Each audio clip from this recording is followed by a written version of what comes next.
In computer networks, a tunneling protocol is a communication protocol that allows for the movement of data from one network to another.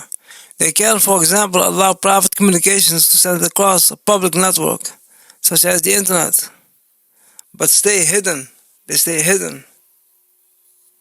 Allow private communications to be sent across a public network, such as the internet, or for one network protocol to be carried over an incompatible network through a process called encapsulation.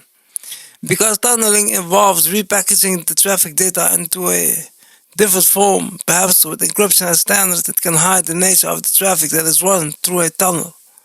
Tunneling protocols work by using the data portion of a packet, the payload, to carry the packets that actually provide the service. Tunneling uses a layered protocol model such as those of the OSI or TCP/IP protocol suite, but usually violates the layering when using the payload to carry a service not normally provided by the network. Typically, the delivery protocol operates at an equal or higher level in the layered model than the payload protocol uses. A tunneling protocol may, for example, allow a foreign protocol to run over a network that does not support that particular protocol, such as running IPv6 or IPv4. Another important use is to provide services that are impractical or unsafe to be offered using only the underlying network services, such as providing a corporate network address to a remote user whose physical network address is not part of the corporate network. Circumventing firewall policy. Users can also use tunneling to sneak through a firewall, using a protocol that the firewall would normally block, but wraps inside a protocol that the firewall does not block, such as HTTP.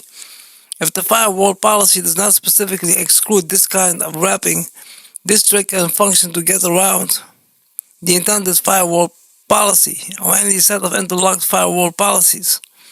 Another HTTP-based tunneling method uses the HTTP connect method /command. The client issues the HTTP connect command to a HTTP proxy. The proxy then makes a TCP connection to a particular server port and relays the data between that server port and the client connection. Because this creates a security hole, connect-capable HTTP proxies commonly restricts access to the connect method. The proxy allows connections only to specific ports, such as 443 for HTTPS. Other tunneling methods are able to bypass network firewalls, make use of different protocols, such as DNS, MQTT, SMS. Technical overview. As an example of the network layer over network layer, Generic Routing Encapsulation, GRE, a protocol running over IP protocol number 47, often serves to carry IP packets with RFC 1918 private addresses over the internet using delivery packets with public IP addresses. In this case, the delivery and payload protocols are the same, but the payload addresses are incompatible with those of the delivery network. It is also possible to establish a connection using the data link layer. The Layer 2 tunneling protocol, L2TP, allows the transmission of frames between two nodes. A tunnel is not encrypted by default. The TCP/IP protocol chosen determines the level of security. SSH uses port 22 to enable data encryption of payloads being transmitted over public network, such as the internet connection, thereby providing VPN functionality. IPSec has an end-to-end transport mode, but can also operate in a tunneling mode through a trusted security gateway. To understand the particular protocol stack imposed by tunneling, network engineers must understand both the payload and delivery protocol set. Common tunneling protocols, IP and IP, SIT/IPv6, GRE, OpenVPN, SSTP, IPSec, L2TP, L2TP version 3, VXLAN, PPTP, PPPoE, Geneve, WireGuard. TCP meltdown problem. Tunneling and TCP encapsulating payloads such as PPP over TCP-based connections such as SSH's port forwarding is known as TCP over IP, and doing so can induce dramatic loss in transmission performance, known as the TCP meltdown problem. which is why virtual private network (VPN) software may instead use a protocol simpler than TCP for the tunnel connection. The throughput of a TCP over a TCP connection can be degraded because the control loops in the inner and outer TCPs interfere destructively with each other. Because TCP is designed to guarantee an order and complete packet delivery, the outer TCP masks the connections held from the inner TCP.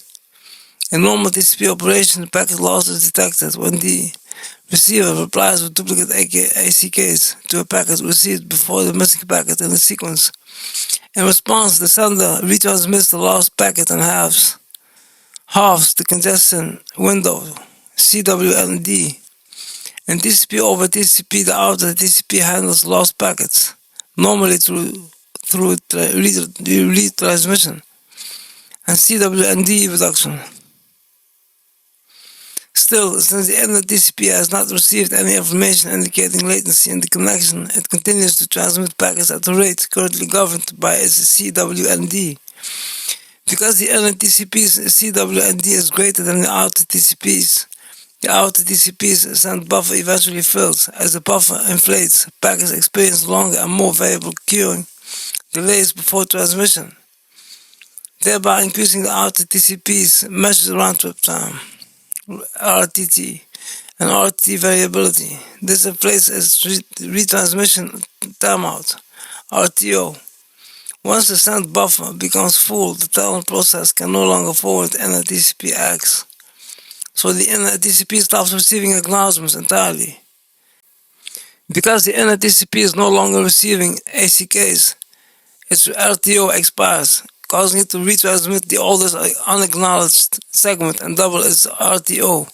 The inner TCP's RTO then grows exponentially because it doubles with every timeout, and no ACKs are received to reset it. The result of a TCP meltdown is an outer TCP with several reduced CWND, an inflated RTO, and a full send buffer. This indicates that the inner TCP cannot write and that ACKs are not being sent in either direction. Secure shell tunneling. A secure shell SSH tunnel consists of an encrypted tunnel created through an SSH protocol connection. Users may set up SSH tunnels to transfer unencrypted traffic over a network through an encrypted channel.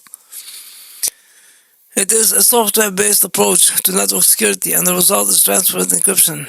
For example, Microsoft Windows machines can share files using the server message block (SMB) protocol, a non-encrypted protocol if one were to mount a Microsoft Windows file system remotely through the internet. Someone snooping on the connection could see transferred files. To mount a Windows file system securely, one can establish an SSH tunnel that routes all SMB traffic to the remote file server through an encrypted channel.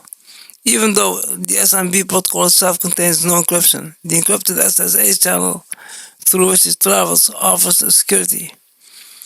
Once an SSH connection has been established, the tunnel starts with SSH listening to a port on the green remote or localhost. Any connections to it are forwarded to the specified purple address and port originated from the orange opposing, remote or local, as previously host.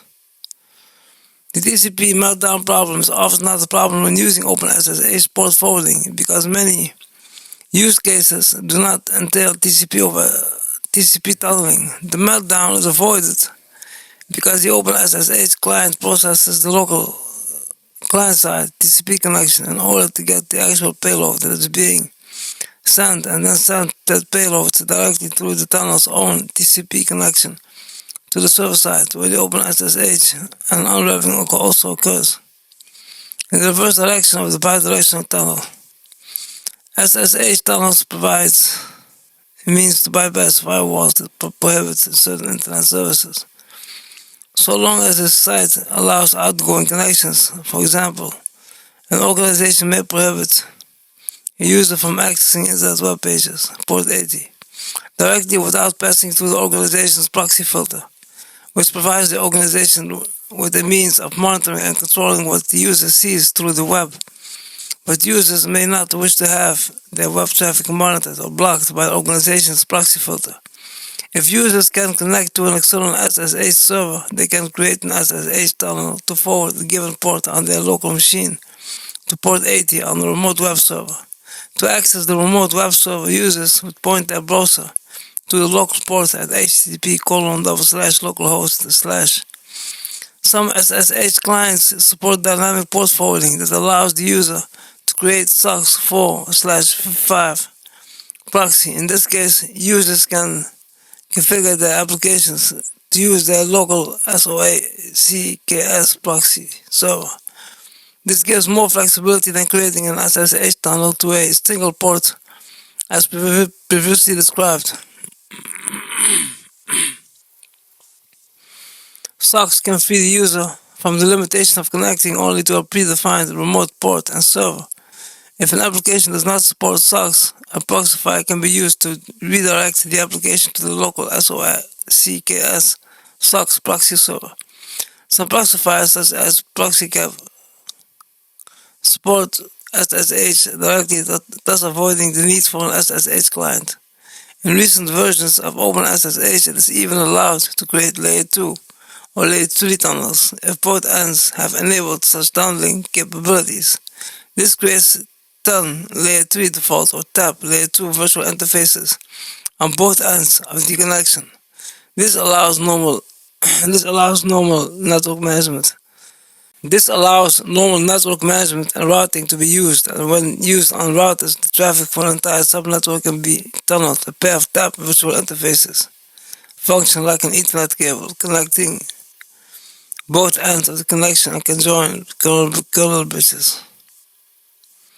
Cyber attacks based on tunneling. Over the years, tunneling and data encapsulation have in very rare cases been adopted for malicious reasons, in order to maliciously communicate outside of a protected network. In this context, known tunnels involve protocols such as HTTP, SSH, DNS, MQTT. See also GPRS tunneling protocol, HTTP tunnel, ICMP tunnel, NVIDIA GRE, OZ model diagram, pseudowire, tunnel broker, virtual extensible LAN, VXLAN, virtual private networks, references.